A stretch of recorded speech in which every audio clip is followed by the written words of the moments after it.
বর্ণালী ছিল খুবই দয়ালু ও মিষ্টি মনের। সে প্রতিদিন বাগানে গিয়ে ফুলেদের সাথে কথা বলত। ফুলেরা তাকে খুব ভালোবাসত এবং তাদের মধু তাকে উপহার দিত। বর্ণালী সেই মধু দিয়ে মধুচক্র একদিন বাগানে ঘুরতে ঘুরতে বর্ণালী একটি অসুস্থ পাখি দেখতে পেল।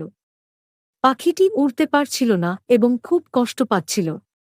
বর্ণালী তার বন্ধুদের ডেকে এনে পাখিটিকে সাহায্য করতে বলল। তারা সবাই মিলে পাখিটিকে জল এনে দিল এবং তার ডানা সুস্থ করার জন্য ফুলের মধু লাগিয়ে দিল। কয়েকদিন পর পাখিটি পুরোপুরি সুস্থ হয়ে উঠল এবং উড়তে পারল। সে বর্ণালী এবং তার বন্ধুদের প্রতি কৃতজ্ঞতা জানিয়ে বলল, তোমাদের দয়ায় আমি বাঁচলাম।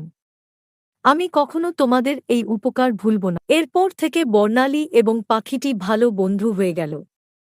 তারা প্রতিদিন বাগানে ঘুরে বেড়াত এবং নতুন নতুন ফুল ও ফলের সন্ধান করত।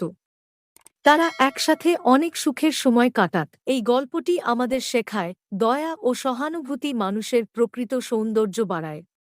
অপরের সাহায্যে এগিয়ে আসা আমাদেরকে প্রকৃত বন্ধু ও ভালো মানুষ হিসেবে প্রতিষ্ঠিত করে। আমাদের ভিডিওটি যদি ভালো লাগে তাহলে অবশ্যই একটি লাইক, একটি কমেন্ট এবং শেয়ার করতে ভুলবেন না। সবাইকে অসংখ্য ধন্যবাদ আমাদের ভিডিওটি দেখার জন্য।